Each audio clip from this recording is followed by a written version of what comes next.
Okay, mapagpalang araw sa lahat. Ang pyesa natin ngayon, black and gray na lion. Tapos nagpalagay lang siya ng maliit na compass, tapos konting background para magmukhang sarado lang daw yung pinaka lower sleeve niya. Kasi yan, kung mapapansin nyo, yung inner bicep niya, bali wala pang nakalagay. So pinag-iisipan niya pa kung palalagyan niya pa ng tattoo yung ilalim na yun kasi masakit daw sa part na yun. So yan si sir, isang Colombian American.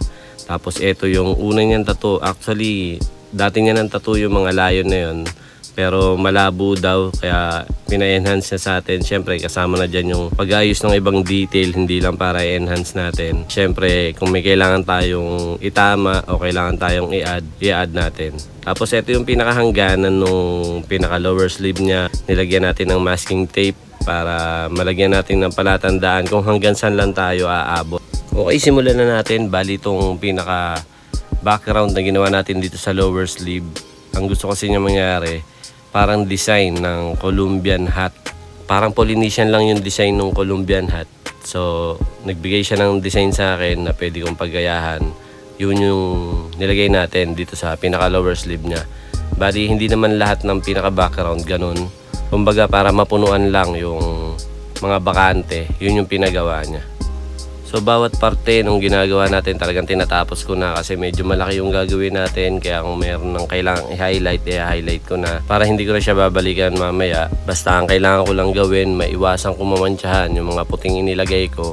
Kasi pag namantsahan yan, i-highlight ko uli yan. So another sakit na naman, another oras na naman. Kaya ang importante, iiwasan natin na mamantsahan yung mga puti na nilagay natin. So dito naman tayo sa babaeng leon. Bali ganyan lang yung hagod ko nung pinakabalahibo niya sa may ilalim ng baba niya.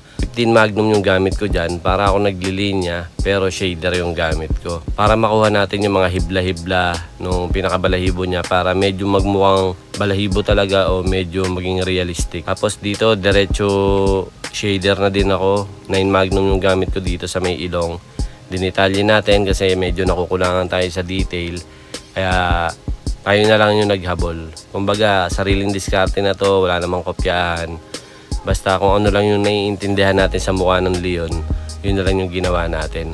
Tapos dito sa part ng mukha niya, kung mapapansin nyo, meron tayo mga parang tuldok-tuldok. Parang may iksing balahibo sa mukha ng leon. Ganyan po talaga yung diskarte ko pagka gumagawa ko ng mga may iksing balahibo sa mukha ng mga hayop. Kagaya ng tigre, ng leon, ng wolf, ng basta kahit na anong hayop na medyo maiksi yung balahibo. Ang ginagawa ko dyan, tuldok-tuldok. Pero ang diskarte ko dyan, pointillism na diskarte. Medyo mababang bolts. Tapos, liner lang po yung gamit natin. So mamaya papakita natin kung paano yung diskarte natin sa paggawa ng pointillism. Bali dito tinatapos ko na rin, pinuputihan ko na rin yung mga kailangan putian para wala na akong babalikan. Para magpo-focus na lang ako dun sa mga natitira pang kailangan kong ayusin at kailangan nating gawin. Yung ibang background ginawa ko na lang din dahon kagaya ng mga nauna niyang tattoo. Kasi para makasabay sa kabuuan ng pyesa. Bali dito na tayo sa pinaka upper part ng sleeve niya. Yung lalaking lion naman yung gagawin natin. Tapos ito yung sinasabi ko sa inyo, yung pointillism na diskarte natin. 5 volts lang po yung voltahe natin dyan. Tapos ganyan lang po yung hagod natin.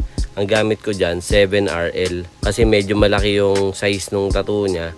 So kailangan medyo malaking size din ng liner yung gamitin ko pang pointillism. Pero kung maliit lang to, siguro ang ginamit ko lang 3RL o kaya 5RL. Kung ano yung sa tingin kong tatamang size, yun po yung gagamitin ko. So dito sa mata, diniskartehan natin para magmukhang realistic. Para nilagyan natin siya ng konting anino dun sa pinakaibabaw na talukap ng mata niya. Tapos nagwash tayo dun sa pinaka-eyeball niya para medyo magmukhang realistic. Kasi isa yun sa gustong ipaayos din talaga ni client. Yung pagiging realistic ng mata parang wala daw, medyo malabo. So sabi ko sige gagawin ko na lang lahat ng paraan. Kung ano yung makakaya ko para mapagmukhang realistic yan. Yun lang yung gagawin natin. Tapos syempre kailangan din natin gumamit ng puti para mas mapalabas natin yung detalye ng mata niya. Yung mga bigote, pati yung ibabaw at saka ilalim ng mata niya, kailangan din natin putian para mapalabas natin yung talagang mata ng leon na ginagawa natin. Halos lahat ng leon na inayos natin ngayon, ganyan yung ginawa kong diskarte sa mga mata. Bigote, dyan sa mga ekstrang balahibo na makikita nyo, nilagyan natin ng puti para mas mapalabas natin yung pagka-realistic ng mata ng leon.